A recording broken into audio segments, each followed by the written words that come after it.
absolutely fantastic to have you with us. Just give us an introduction to yourself and the company would be great.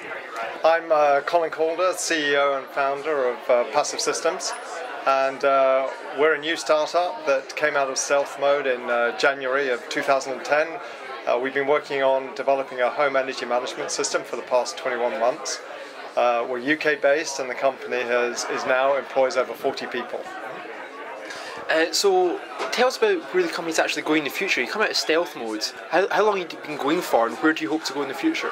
Well, we as I said, we've been working in stealth mode, and at CES we announced the company and its product, and the reception was unbelievable. We discovered that we were in the 6 hottest products at CES 2010. With a lot of media coverage from a lot of the big guys like the Daily Telegraph and the Mail. Really what we're about is trying to help consumers manage energy in the home. And most people's understanding of a heating or cooling system is the click of the thermostat. Did the thermostat click? Is the heating now on?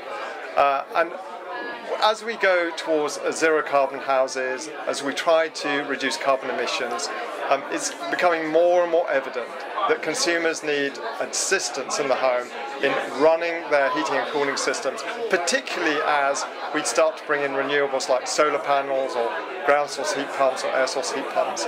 Just tell us a bit more about the product itself, please. So we've developed a product that will help you manage your heating and cooling systems in the home.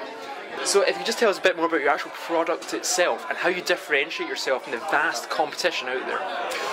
So what we've done is, people today don't live their lives to a schedule. We go out for dinner or we're away for weekends. So we've really taken away the old concept of having a timer with a fixed schedule. And we now have this idea of adaptive control. And we put the house into 4 different states. You're in an active or you're in a sleep. So if you just tell us a bit more about your product and how you actually differentiate yourself from the competition. So what we've done is taken away the old concept of a timer, because people no longer live their lives to a fixed schedule. And we've created the concept of adaptive control. So we can put the house into 4 different states. You're in an active or in a sleep, or out shopping or at work, or out on vacation. Now by putting the house into these different states, we can manage all of your energy consuming devices, not just the heating and cooling and hot water, but all your standby devices like TVs and games machines or PCs. So it's an all-embracing solution where the consumer is just interacting at the level they're comfortable with.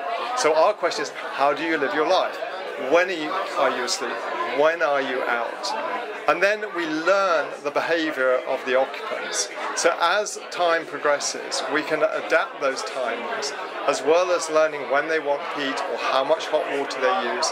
And so we end up with a model where we will provide the right amount of hot water when it's needed, and in the process cut out waste.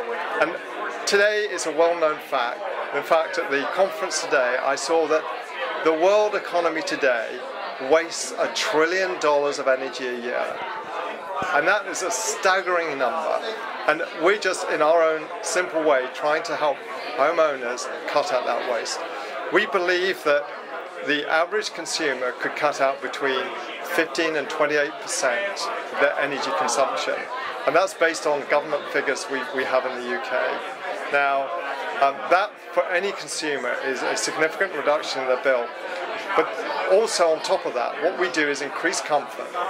You no longer have the wild fluctuations in temperature because of the bimetallic strip on the thermostat.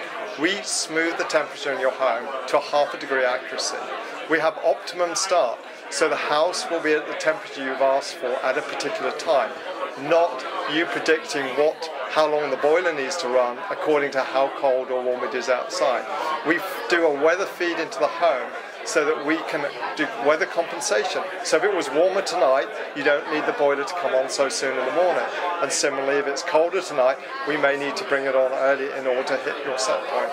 So we put a lot of very smart technology into the product. It increases your comfort, reduces your costs, and in the process also reduces your carbon footprint. fantastic features, unbelievable. But what ones of those are different from the competition, the vast competition that's out there now? I think where we differ is that we have come at this from the perspective of a consumer. If you look at what's happened the last 10 to 15 years, consumers have adopted technology in the home at a breathtaking pace. Look at the way the internet's been embraced. Digital content, set-top boxes, iTunes, iPhone. Consumers have a huge appetite for technology that enhances and enriches their lives. We're trying to now bring your home that got left behind because it's still running with clunky old electromechanical systems. We're trying to bring that home up to the modern world, and in the process give you enhanced experiences that enriches your lifestyle. And we believe that will give us the edge over all of our competition. And obviously you were up in stealth mode until last month. How did you get funding for that? Was it bootstrapped? Did you have venture capital? What happened? The company was funded by myself through to July of last year, and then we brought in a venture capitalist for our Series A funding. And we did that for some very specific reasons. So Web Ventures did our first round, and we're now at a point where the product will be launched into the market in April. We, for the last 3 months, have been installing the product into homes and gradually ramping up in order to make sure that by the time we go to general release, we've dealt with most experiences, different housing types, different boiler types, different heating control systems. And then our plan is to become a successful business in the UK market as we sign up our channels, and at the same time we're already looking at overseas expansion, not only in Europe but also in the North American market. Now, to get this expansion you're discussing, do you need further funding, or do you think you can finance that yourself just through sales? I think we will at some point look at doing an additional round, which will be for international expansion. And whilst we've been here as part of the Clean and Cool mission, we've had a series of conversations with some of the most prestigious venture capital companies in Menlo Park, and we've also taken the opportunity to talk to some major commercial organisations over here. And I have to say, the week is only Thursday today, but we've had a spectacular week, and all thanks to the Technology Strategy Board for having facilitated this and actually created the opportunity for us to build these relationships. Fantastic. Now, if you had to give some advice to entrepreneurs wanting to get into this space, what would it be? Well, I think what really matters is that you identify a market opportunity, a segment which creates potential to do something different. Understand not just what the technology might do, but how you're going to distribute or get the product to the market, and whether or not there's an appetite for consumers, if it's a consumer play, to actually buy or pay for that product.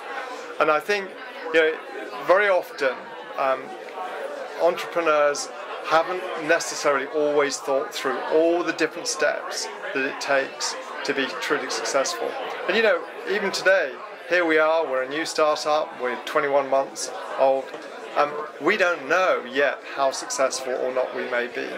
And from what I understand from talking to some of the world's leading venture capitalists, you can get to a $40 million turnover, but really what differentiates the sort of startups who, okay, they've made a mark on the market, but what differentiates those players from the guys who are hugely successful is getting over that $40–50 million revenue stream.